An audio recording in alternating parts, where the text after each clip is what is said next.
Olá, meus queridos, bom dia, tudo bom? Eu sei que vocês gostam de falar sobre doença, de saber um pouquinho mais, e eu também, né? Eu sou um eterno estudioso e gosto muito de aprender. A gente aprende com vocês também, acho que é uma troca muito interessante. Eu tava dando uma revisada desde segunda-feira na doença lúpus eritematoso sistêmico, já que a doença é muito complexa, né? E eu acho que é aqui no TikTok mesmo que tem um vídeo explicando as diferenças do lúpus sistêmico, do lúpus cutâneo, do lúpus induzido por drogas e assim vai, né? Então eu resolvi trazer para vocês algo que me chamou muita atenção num livro que eu estava lendo ontem, de atualização sobre lúpus, tá? Não que isso aqui é atualização, não é? Mas a doença ela é tão complexa, né? É uma doença autoimune, então para quem não viu esse vídeo que eu já postei, é uma doença autoimune, ela é multissistêmica, né? Então ela comete vários, para não falar todos os sistemas do nosso corpo e também todos os órgãos, então por isso que ela é tão grave, falando de lúpus sistêmico, tá? Aqui na dermato a gente vê mais o lúpus cutâneo, muitas vezes associado com o sistêmico, muitas vezes ele isolado, que o prognóstico é muito melhor, tá?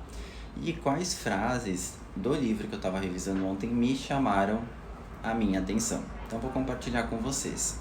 Então vamos lá, vamos aprender juntos que eu gosto de transmitir informação de qualidade. Vamos lá. A gente sabe que o prognóstico, ou seja, a evolução do lúpus sistêmico, tudo que eu vou falar é sobre o sistêmico, tá? Ela é pior em quem? Em negros e também em mulheres, tá? Então, do lúpus eritematoso sistêmico vai ter uma evolução da doença pior em negros e em mulheres. Também o que a gente sabe, né? Que o início é mais precoce, o início também é mais cedo, mas daí no quesito mulheres mesmo, tá? Comparando mulheres e homens, sem falar branco, negro, tá? Isso que está na literatura, nos estudos científicos. Vocês lembram que eu fiz um vídeo há pouco tempo falando dessas colagenoses, dessas doenças, e eu falei de uma síndrome, né? A síndrome Zika, que é a síndrome de Sjögren, que resseca o olho, a boca, a pele e assim por diante, né? Também pelas estatísticas que eles relataram, né? Que pode sim, e é comum, eu até tenho uma paciente que ela tem lúpus e tem Sjögren, né?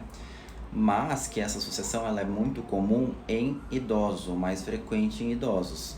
E a minha paciente ela não é. Claro que isso, né, não é uma regra, né, pessoal? Tanto que a minha paciente ela é jovem, ela tem síndrome de Sjögren, tem lúpus eritematoso sistêmico, mas é mais visto sim em idosos. O que também nós sabemos?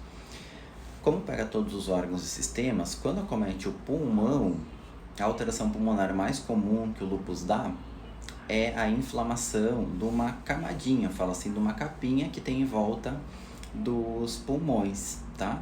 Então a gente chama de pleurite. O mesmo vale para o coração. Quando acomete o coração, não é que vai acometer, mas se acometer, a alteração mais comum também é inflamar essa cápsula, essa camadinha que está ao redor do coração, que se chama pericárdio. Então seria a pericardite.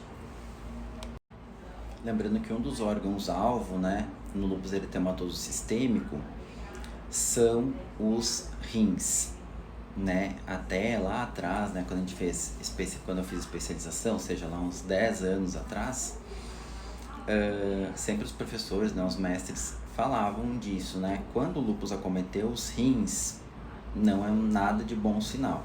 Não é nenhum órgão é bom que acometa, claro, mas o rins está muito ligado com o prognóstico em relação ao lúpus eritematoso sistêmico, né?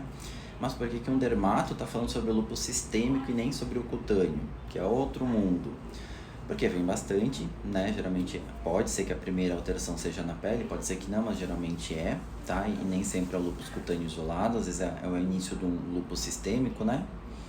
Mas eu tô falando porque é uma doença que chega muito para nós mesmo, né? Então a gente tem que saber, até para saber diferenciar se vai tratar somente comigo ou se eu vou ter que encaminhar para um colega reumato, né, para me ajudar aí no lúpus sistêmico, né? Mas tem que saber manejar e distinguir, né, ver que biópsia que eu vou fazer, vou pedir imunofluorescência, não vou. Então por isso que eu tô falando e também porque eu gosto muito de compartilhar com vocês as informações. E outro dado curioso também sobre o lúpus sistêmico é o seguinte, esse me chamou muita atenção, deixei até para o final. Existem casos raros de evolução fulminante do lúpus. E nesses casos raros de evolução fulminante, o que descobriram, né? O que esses pacientes tinham em comum? Ou eles não tinham alteração na pele alguma, ou quando estas aconteciam, elas surgiam lá pra frente, ou seja, demoravam muito para acontecer. Olha que curioso, né? todo mundo meio que relaciona já o lúpus com articulação, que são os órgãos mais acometidos, depois pele. Mas no caso aqui dessa evolução gravíssima do lúpus, que seria uma evolução fulminante, a pele a princípio, né, entre aspas, é preservada. Se acometer, vai ser lá no final da doença, tá bom? Espero que vocês tenham entendido, porque é complexo, então eu tento deixar simples, mas é um tema que até para nós, eu acho maçante sim, acho muito difícil entender algumas coisas de lúpus, né? Tem tratado só sobre essa doença, não é assim dessa, não é só dessa grossura, não, é assim 2 volumes ou 3. Então é uma doença muito complexa, mas eu acho que é importante a gente compartilhar informações, porque às vezes a pessoa tem ou conhece alguém que tem algo parecido e a pessoa está lá sem diagnóstico algum. Não que aqui é uma consulta, lógico que não é. Mas se a gente pode ajudar as pessoas, por que não?